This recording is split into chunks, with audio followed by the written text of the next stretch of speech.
Sempat tertinggal 1 gol, Muara Enim United akhirnya bisa mengakhiri pertandingan lanjutan Liga Futsal Profesional Wanita 2024 dengan poin penuh melawan MS Putri dengan skor akhir 2-1. Sempat kesulitan pada babak awal menembus pertahanan MS Putri, Muara Enim United akhirnya bisa memaksimalkan permainan pada babak kedua.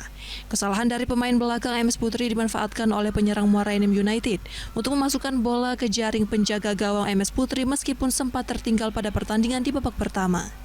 Pelatih Muara Enim United Saryono terus menginstruksikan timnya untuk selalu bergerak dan tidak mengabaikan pertahanan. Dengan strategi fast break serta pertahanan yang rapat, instruksi pelatih akhirnya membuahkan gol. Sempat terjadi kekecewaan dari pemain Muara Enim United saat gol yang dilesatkan oleh pemain asal Thailand dianulir oleh wasit. Namun hal itu tidak menurunkan mental pemain. Tidak terlepas dari dukungan supporter Muara Enim United yang bertanding di Gor Sepak Takraw akhirnya bisa menghasilkan kemenangan dan mengantongi poin penuh. MS Putri yang saat ini berada di posisi 2 klasemen kali ini harus mengakui keunggulan Muara Enim United.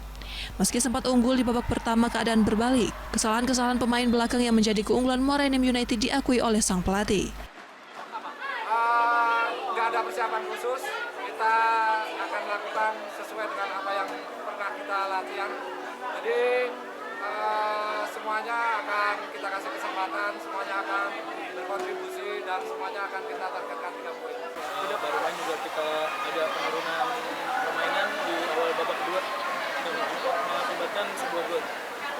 Kalau untuk besok ada penetrasi dari pemain Thailand dari dia juga shooting langsung jadi berbuah gol. Kita telat antisipasi.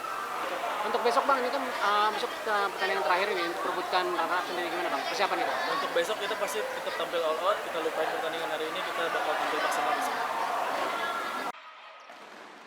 Di sisa 2 pertandingan lagi, Muara Enim United dan MS Putri masih berebut untuk menempati posisi runner-up klasemen dengan masing-masing saat ini mengumpulkan poin 18 dan 16 poin dari 9 pertandingan.